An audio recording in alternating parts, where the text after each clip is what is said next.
Straight all day. You're now tuned in to the show where you learn the discipline to show up day after day, to do the work, the confidence to put yourself out there boldly and authentically, and the mental toughness to continue showing up, doing the work, putting yourself out there, even when the success you've expected to achieve is yet to be achieved. And on top of all this, you get a huge dose of personal initiative. That is the go-getter energy that moves me, you, him, her, everyone else out there, them, they, everybody, to go and make things happen instead of waiting for things to happen. We put all this together in one bundle, one package, one mindset, one method, one philosophy, one book, one show.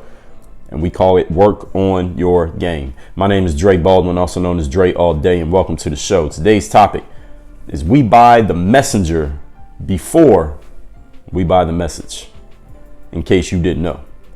Now, I have a masterclass coming on the topic of accountability and earning your right to hold people accountable. As we talked about accountability before on different episodes of the show, I'll tell you in a minute where we've talked about accountability, but I have another one coming where I'm talking about your right to hold people accountable, because just because you see something does not mean you are qualified to say something. Episode 688 talked about how to hold yourself accountable. In episode 765, closing your accountability gaps.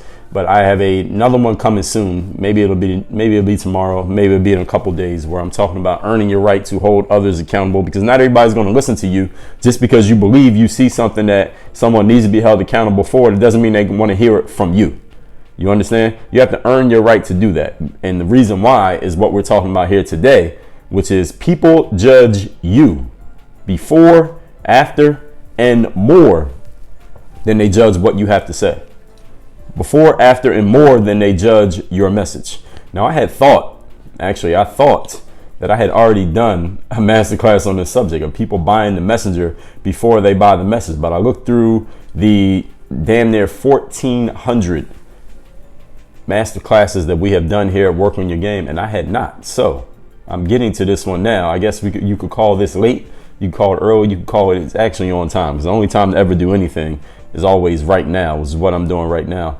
And I want to tell you I'll tell you a quick story. I tell stories all the time here, but let me tell you one that I just thought of as I'm talking about this. When I started my professional speaking career, the first speaking engagement I ever did, the first one where someone who did not know me, but they heard of me and they saw my credentials and said, hey, you should come speak at this event. First one was at Lynn University in Boca Raton, Florida.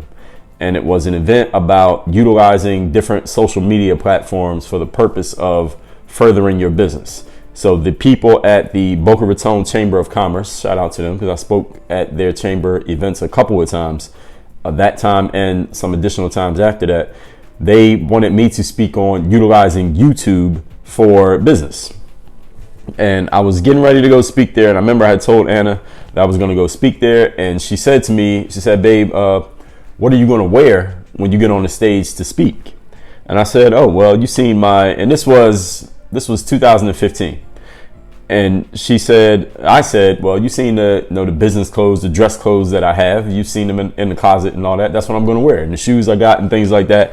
And she got this look on her face. And gentlemen, I don't know if you know, or ladies as well. I mean, any of you who's dealt with any of you who has communicated with a female in any way, whether it's your mother, a boss, a significant other, whoever, she got this look on her face that she didn't approve of my plan, but she didn't say it in so many words at first. But then she came out and said, look, if you're going to be going on a stage and you're going to be talking about business, you got to look like you actually do some business, and the clothing that you own right now is not going to fit the bill. All right, your message is not going to match. People are going to look at you and they're going to judge you. They're going to prejudge you, and they're not going to hear anything that you say if you go up there wearing those clothes that you have right now. So what we need to do, this is her talking to me, we need to go to the mall.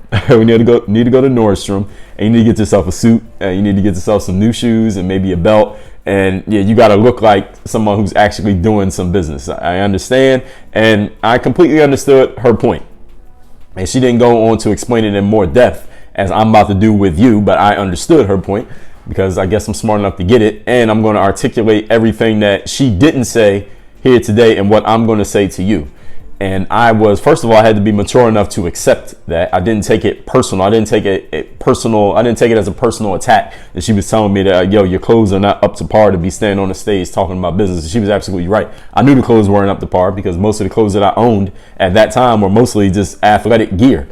Even though I had been doing business, I had a right to, I could possibly, if I was a less mature, less evolved individual, I could have taken that as a personal attack. Like, what are you saying? You saying that I'm not doing business? Look, I'm doing business. Look at these things that I've done. Look at this audience that I have. Look at these fans that I have. Look at these products that I'm selling. I could have said that, but I would have been missing the whole point. And I want to make sure that you're not missing the point that even though I was doing business and I was 1000% qualified to stand on the stage and talk to people about how to utilize YouTube to do business, if I had looked the way that I would have looked in the clothes that I had at that time, no one in the room would have believed it. Even though everything I was saying was accurate, even though everything I was saying would have been useful to them, no one, actually, it's not even that they wouldn't even believe it. They would not have even heard it because they would have been looking at the messenger, me, and my clothing, and they would have said, all right, this guy obviously isn't doing much. I mean, he's talking about stuff, but he's obviously not doing much, because the presentation of me, the way that they would have saw me, would have been like, yeah, no way. People would have been judging me. Again, as I said, this is what you need to take. One of the most important points you want to get from this class here today is people judge you, the person, and that's everything around you, whether that's your associations, who you walk in the room with, what you are wearing, how you walk, how you talk, your energy, your confidence. People judge all of these things about you, these non-verbal communications. They judge all of this and decide about you before, after, and a whole lot more than they judge anything that you actually say out of your mouth. Any of you who's ever taken a class or learned anything or read a book or gone to a seminar, anything about professional speaking, and understand that professional speaking is not just standing on the stage and somebody pays you to give a speech to an audience of people. This right now, what I'm doing is professional speaking. If you have a YouTube channel, that is professional speaking. If you write a book, that's professional speaking, because you're speaking to the people through the words that you write on your page. If you are a salesperson, you are a professional speaker, because your profession, the way that you make your money, is by speaking to other people and communicating the virtues of your product or service, what you're offering, and getting people to agree with you emotionally in order to create a sale, right? That's all professional speaking. So professional speaking is not just being a person who has a speech that you give on stage. Any form of communication that you're making where you're talking to another person in order to get your point across, to persuade them, to influence them in order to achieve some outcome is professional speaking. If you're an athletic coach or a trainer, that's professional speaking. If you're a coach or consultant, a life coach, business consultant, that is professional speaking. An author is a professional speaker. A teacher is a professional speaker. If you can't speak and communicate your point and get it across to your audience, then nobody's going to buy anything from you. So all of that encompasses professional speaking, just so we're clear. But people are judging you before, after, and more than anything that you say. And if people are not buying you before you start talking, then they don't care what you said. Actually, they won't even remember what you said. And actually, they won't even hear what you said. They might not even listen to what you said. So all of that, and I'm telling you, to lead into our points today, the topic once again is we buy. All of us do this. All right, I want to be clear here. Everything that I'm saying that other people do to you, understand you do it to other people as well. Because what we do here on this show, any of you who's newer to listening to me, understand that everything that I talk about here, yes, we will utilize the frame of saying, hey, this is something that you've probably seen other people do. This is something that you've experienced. This is something you need to understand about people in general in life. But damn near everything that I say that you need to understand about other people also applies to you. You're part of other people to everybody else. All right, to you, everybody else is other people. To everybody else, you are other people. So the same thing applies to you that applies to, quote, everyone else, close quote. So they're not going to hear anything that you say, and you don't hear anything that anyone else says if you're not buying their presentation. Listen, there are people who are there are people who have heard me before. Maybe they seen me on video. Maybe they saw me speaking somewhere. Maybe they have heard of this podcast and they went and Googled me. Maybe they saw me speak. They saw me speak at a conference where I had my suit on. Then they went and looked me up online and saw me without the suit on. And they said, you know what? I can't buy into this guy. I can't buy into this guy with this hat on and those tattoos and the tank tops and the way he conducts himself and the profanity that he uses. I can't really listen to this guy, even though my message would have been perfect for them. They didn't buy into the messenger, therefore they couldn't hear the message. And there are other people, maybe you, who saw me, heard me somewhere, read me somewhere, looked me up, saw me and said, you know what, this person is exactly who I want to hear. This person is perfect for me. This is exactly what I want. Maybe I look, walk, talk, and sound how you look, walk, talk, and sound. Maybe I'm completely different from what you're used to, and that's what attracted you to me. But understand, and this is a different conversation that we've had on different days here, that not every messenger is for every audience member. You need to understand that your presentation, the way that you present yourself non-verbally, not the things that you say, but the way that everything else other than the things that you say, that is what really causes people to determine whether they're going to listen to you or not, whether they're going to buy into you, buy from you, listen to your message, subscribe to you, follow you, etc., etc. Even if your message is perfect for them, they might not buy it. If they don't buy into the messenger, they're not hearing anything that they're not buying anything in the message that the messenger has to say. So that's what the whole point of today's class is. So let's get into our points. Point number one, the topic once again, we buy the messenger before we buy the message. Number one, if you want people to accept and follow what you have to say, here's what you need to focus on before mastering your words. You got something to say that you think people really need to hear. You really want to get that message across. You want everybody to buy into it. Here's the thing you got to master before you even get into what the actual words are, before the copy on your sales page, before the emails that you write, before what your speech is going to be, all of that. People had to believe you. They got to believe you. If people don't believe you and your presentation, if they don't believe that the way that you present yourself non-verbally, if they don't believe that it matches the things that you are talking about verbally, then they won't get anything that you have to deliver. They won't receive the package. They didn't get the text message.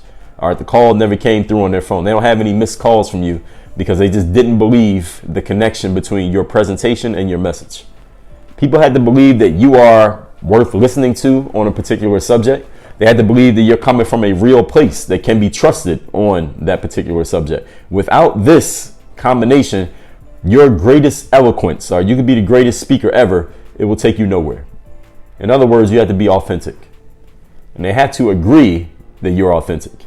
In episode number 1239, I talked about this subject, what people crave from you and your brand as you put yourself out there in the world. And every one of us has a brand, whether you think you do or not. People crave authenticity from you. If you are not an authentic individual, in other words, if people do not believe you, they don't believe that your presentation and your message match. If they don't see the match between them, they believe there's some disconnect, then they're not going to buy into you.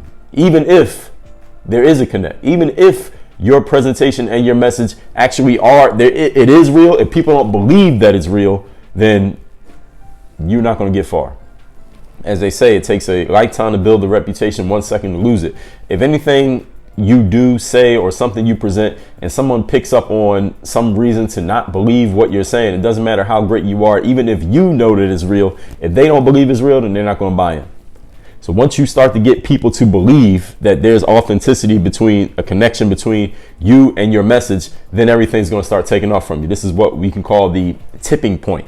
Some of you may have read that book by an author by the name of Malcolm Gladwell. If you have not, I suggest you look it up. But that's one of the things that helps get you to that tipping point is people believing you. People got to believe that, all right, between what you talk about and who you are as a person, this is actually real. All right, I'll buy into this. Because these days, I mean, look, you use social media. You've been on YouTube. You've been on Facebook, Instagram, Twitter, TikTok, whatever other platforms are out there. These days, everybody can make themselves look however they want to look, right? And sometimes if you use social media often enough and you know enough people offline, then you can see that sometimes people present themselves one way, but you know them offline and you know that they're not really that way.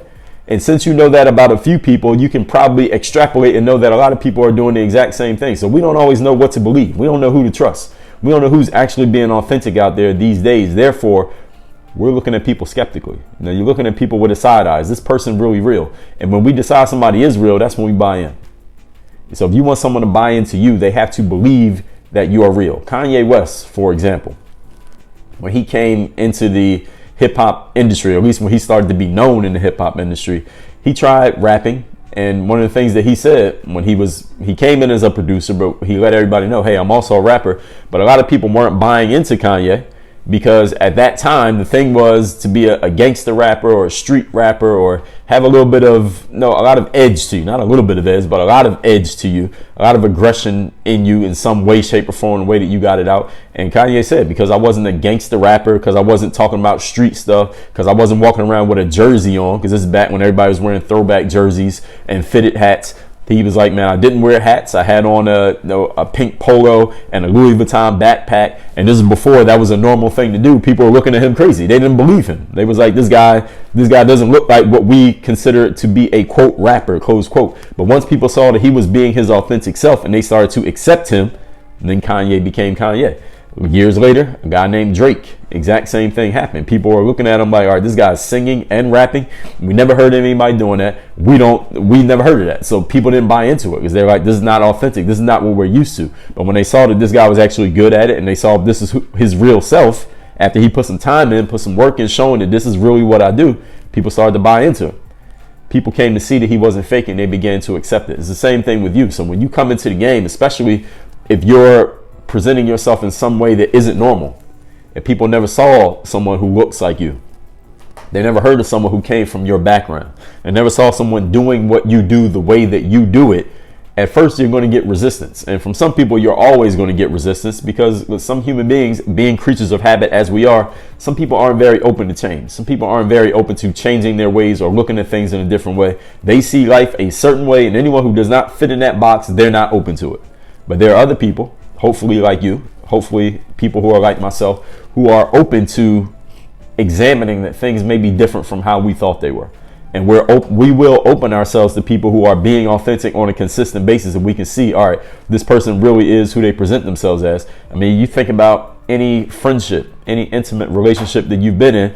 When you first meet a person, you're kind of skeptical. Like, let me see what this person's about. Let me see if they're consistent. Let me see if everything they say they do, they're going to do. Let me see if this person is really how they present themselves, how they presented themselves on the first date. Is that the same person they are 3 months later? Are they really like that? Once we grow to trust and believe that this person is authentic as they are, then we decide whether we're going to accept them or we're not going to accept them. And other people are looking at you the exact same way. Point number 2. Today's topic is we buy the messenger before we buy the message. So how do you do this then? So since I told you that the most important thing when it comes to getting your name out there, getting your brand out there, getting people to buy into you, is people have to believe you. People have to believe that you're being authentic. How do you make yourself believable? If I could tell you how to do that, that would solve a lot of challenges for you right now, wouldn't it? All right, let me tell you how to do it. You got to build your resume and you got to build your reputation.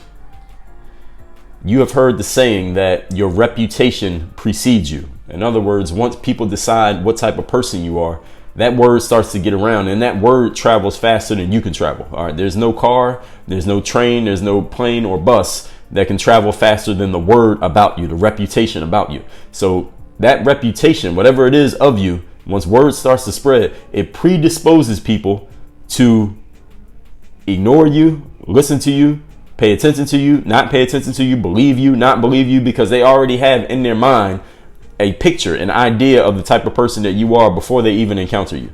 And we all do this. Again, other people are doing it to you. You do it to other people.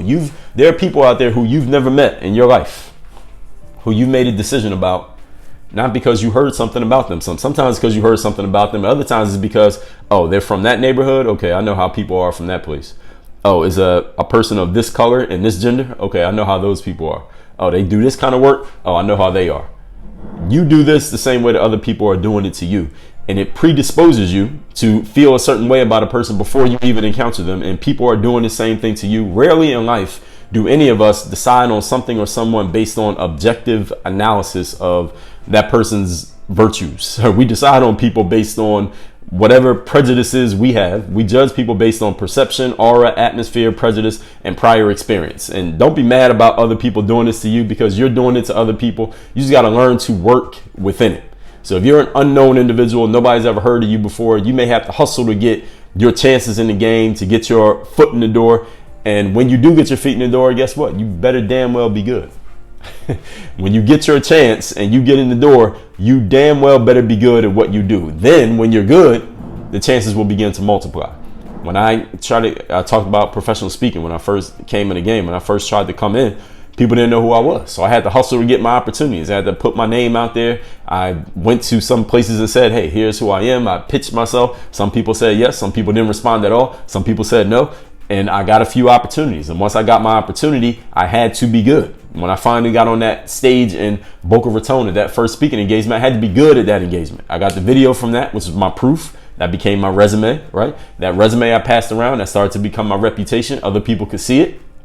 Then I end up doing other things like a TED Talk, then another engagement, get a testimonial, get some feedback. Word starts spreading around, and eventually that reputation will start doing some work for me. So eventually it gets to the point where maybe you get some incoming calls. I still do work to make my outgoing calls, but hopefully it gets to the point where people are coming to you, asking you about things instead of you having to go to everybody else. That's the power of developing a reputation. That's the power of building up a resume. So when you get your opportunity, understand you better be ready when you get that opportunity. I mean, we talked about that so many times here in life, so many times on this show, but in life, opportunity comes quickly.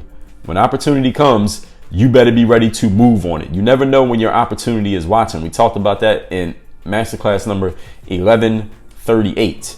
And knowing that opportunity comes quickly, fast opportunity, episode 842, how to take advantage quickly.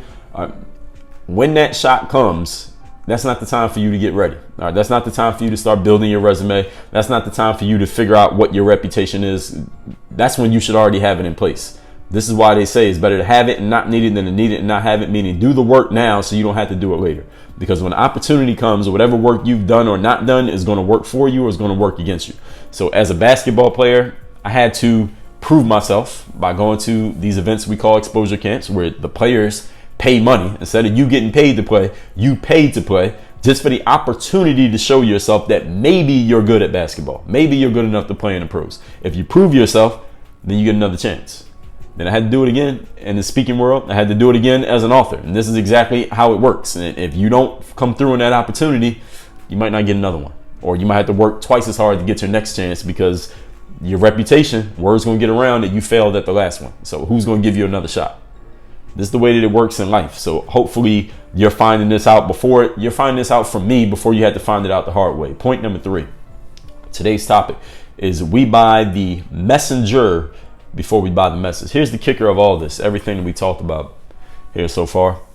Once people have decided that they have bought into you, once people decide that they believe you, they believe that you're authentic, they in their mind have the reputation of you that you're good. Because reputation is relative, right? There are some people in this world right now who, when they hear your name, they're like, oh man, that person's amazing. That person's great. Of course you should work with that person. Of course it'd be great if that person was around. And there are other people who, when they hear your name, they're like, oh, fuck that person. I hate that person. They're an idiot. They're a bitch. They're an asshole. Don't bring them around. So different people may have different reputations of you in their mind. But once a person, any individual person, has decided that they bought into you, they decided that you're authentic, they decided they believe you, they have a positive vision of you in their mind. Their image of you is positive. Everything you do by that person in that person's mind will be generally accepted, even when it's not even that good. This is the crazy part. This is what happens once you get to this point, that your reputation is solid enough with enough people. And this is another part of it, because we are social animals as human beings. If I walk into a room and I see someone up on the stage, any form of the stage, metaphorically, I never heard of them. So I'm looking at them like, okay, maybe they're good, maybe they're not. But everybody else in the audience already knows who they are. And everybody else in the room already believes them. Everybody else in the room has already bought into this person. So they're all very positive and they're like, this person's great. This person's amazing. They haven't even performed yet, but I know this person's going to be amazing. The influence of everybody else in the room already buying into you, that's going to influence me to already think positively of you, because everybody else already is. And it works the same way, the opposite direction. If everybody's thinking negatively of you, I'm going to think a little bit negatively of you, because I'm predisposed to think that way because of the social influence of everybody else in the room. So this is that tipping point energy that happens when you get enough people saying positive things about you. Then everybody else is going to say positive things about you, because most people are followers. We're going to follow the crowd and see what everybody else is doing. This is what I talked about in the 95% rule class. This is the kicker of everything. When enough people have bought into you, everything you do will be generally accepted and looked at as good, even when your performance is not that great. This is basically like running downhill in life. So you're going to spend a lot of time building your reputation, building your resume. That's the uphill work. That's when you're running up the hill. It's hard work. Every step is going to take a whole lot of effort. Nobody knows who you are. You're putting in all this time. You may think that you're great, but nobody else has agreed that you're great just yet. Eventually, you're going to get to a point, if you keep working and if you're actually good and people actually believe you, that you'll start running downhill. Any of you who's ever ran downhill or rode a bike downhill or been on a roller coaster, when it's going downhill, you don't even have to try to make it move, right? That kinetic energy works pretty much on its own. All you got to do is let the ball start rolling. And this is going to go faster and faster and faster downhill. And you don't even have to be good anymore. Now, it'd be great if you were good. You should always over deliver to your audience. But even if you're not good, you'll get away with it simply because your reputation is preceding you. Your reputation works for you, and people are pre-conditioned to accept you as good no matter what. This is when things start to get easy for you. And I'll tell you an experience I had that illustrates this really well. In 2014, I was at a graduation and I saw Bill Gates speaking. This is a college graduation. Bill Gates was speaking. Now, Bill Gates, everybody knows who he is, right? The Microsoft guy, rich guy, well-known guy. And when they announced that he was going to be speaking, I was excited. I said, oh, our commencement speaker, Bill Gates. I didn't even know he was a commencement speaker, but when he shows up, everybody's kind of excited. They're like, whoa, Bill Gates is coming to speak. All the students down at the bottom who are sitting there, you know how college graduation is, they're all excited. Everybody's excited to hear Bill Gates speak. Now listen to everything that Bill Gates said, because at this time, I had already had the seed in my mind that this is what I want to do. I want to get into professional speaking in some form. This guy, Bill Gates, I mean, he's a very well-known guy. He's made a whole lot of money. He's speaking here at this college commencement. Let me hear what he says. I want to really pay attention to everything he did, the way he did it, the way he said it, what he said. Because I'm like, man, I can learn a lot from this guy. Let me take some notes from what Bill Gates is going to do here in this speech. And I heard him speak, and the speech was whack. It was terrible. Bill Gates' speech was not good at all. Let me not say it was terrible. It was whack. It was just, for those of you who don't understand that lingo, there was nothing memorable about the speech at all. I can't remember not one thing interesting that he said that whole speech. I don't think anybody could remember any interesting thing he said in that speech. That was about 5 years ago. Nothing useful, nothing to take away, no golden nuggets from his presentation. I was disappointed at the end of Bill Gates' speech because I was hoping, like I said, to steal some techniques from Bill, but he sucked. But here's the thing. I'm not saying this to bash Bill Gates, because even if I did say it, it wouldn't do anything to hurt Bill Gates' reputation. Because you know what, people who were there, the other thousands of people who were in the venue that day, aside from me, you know what they'll say about that event, about that experience? You know what they're going to say if anybody ever asks them about it? Here's what they're going to say. I saw Bill Gates give a speech. I was in the same room as Bill Gates.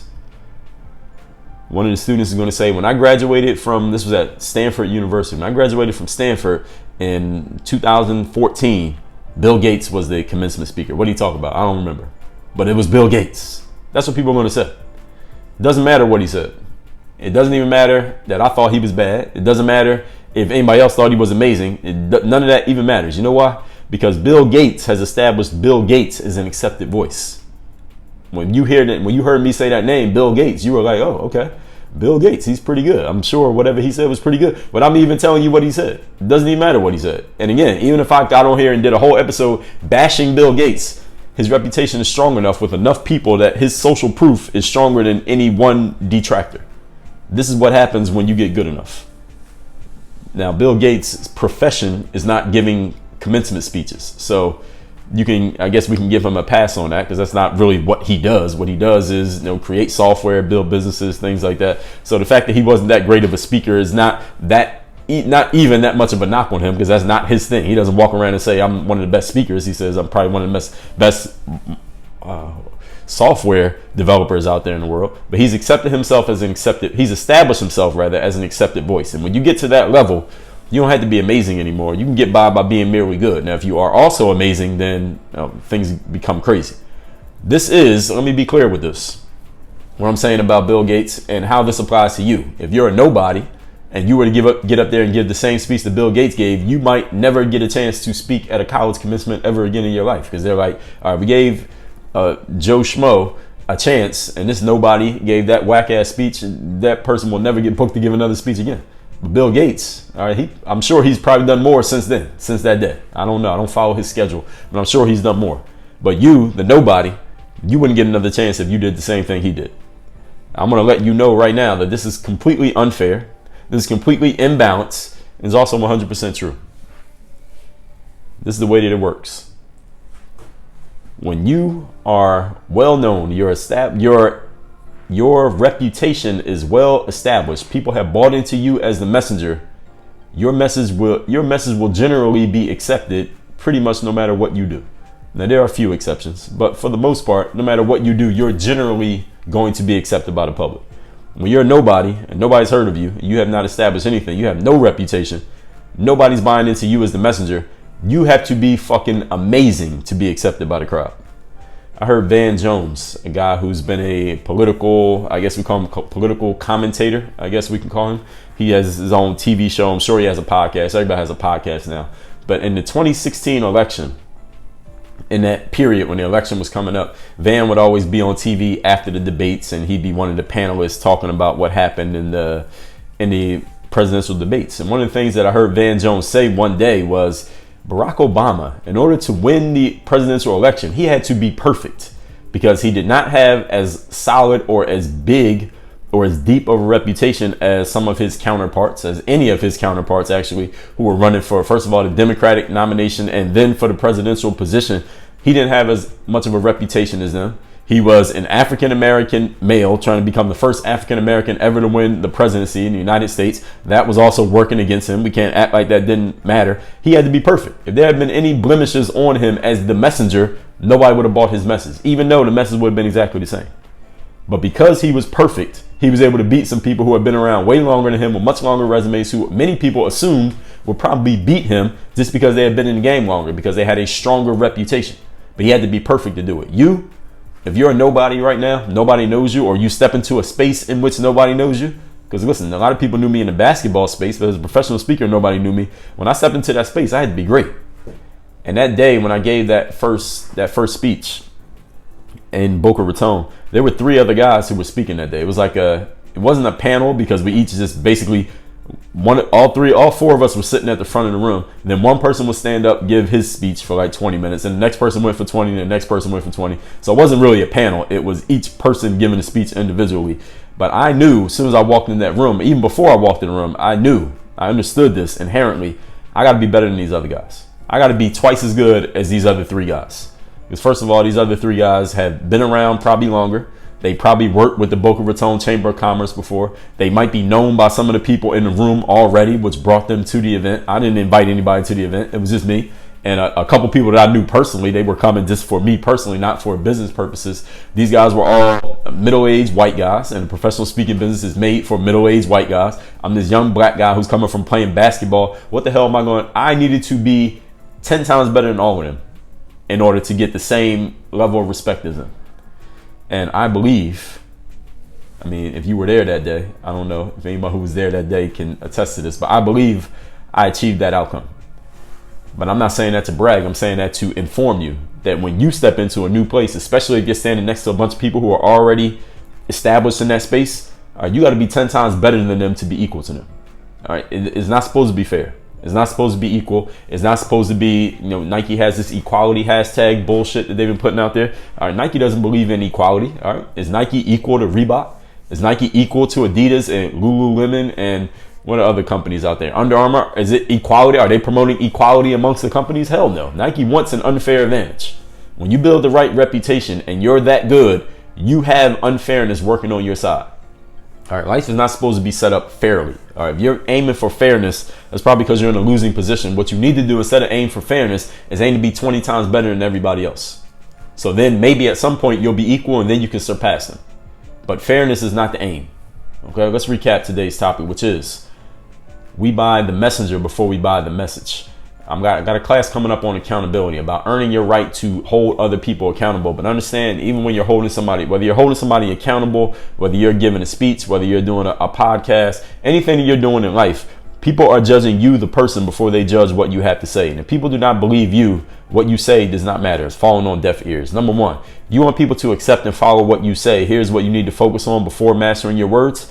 You got to focus on making sure people believe you. They had to believe that you are worth listening to on a particular subject. You could be great at basketball, but what do you know about business? You could be great at writing books, but what do you know about television? You could be great at talking about the weather, but what do you know about being an auto mechanic? People had to believe you on the specific subject you're talking on. They had to believe that you're authentic, because in episode 1239, I told you that's what people crave from you. And if people do not believe you're authentic, they're not listening. Point number 2, how to make yourself believable then. Build your resume and build your reputation. Your reputation precedes you. It predisposes people to either ignore you or to listen to you. Rarely do we decide on someone based on objective analysis of that person's virtues. I've talked about that many times here. We judge people based on our perception, on their aura, their atmosphere, our own prejudices, and our own prior experience. But don't be upset about this, because you do it to everybody else the same way everybody else does it to you. Learn to work within it. If you're unknown, you have to hustle to get your chances, and you better be good. You better be 20 times better than everybody else if you're standing next to other people. Point number 3, here's the kicker of everything. Once people have decided that they bought into you, they decide they believe you, they decide you're authentic, everything you do will be generally accepted a lot more easily than the things before. In the sales world, they say it's much easier to make a second sale to a current customer than it is to make a new sale to a never customer. It costs you a lot more money to acquire a new customer than it does to sell something else to a prior customer. Why is that? Because the prior customer has already accepted you. They already know they trust you. They already know your brand. They have already shown that they trust you by giving you their money, and they got something in exchange for it. So it'd be much easier for them to do it again than it is for a new person who's never heard of you, who may be a little bit apprehensive about you, not sure if you're going to rip them off and not give them what they paid for, their $100. It's much harder to get that person to buy from you than it is to get a past person rather to buy from you again. When I saw Bill Gates give a speech, his speech was very subpar. There's nothing memorable about it whatsoever, but nobody in the room was going to attack Bill Gates for giving that whack speech. All they're going to say is, I saw Bill Gates speak. Why? Because Bill Gates has a reputation that precedes him. He is established as an accepted voice. When you get to that point, you don't have to be amazing anymore. It'd be great if you are, but you don't have to be. You can get by being merely good. This is very unfair. This is very unbalanced. This is not the way that your preschool teacher told you it was going to be, but it's exactly the way that it is. Work on your game. Dre all day.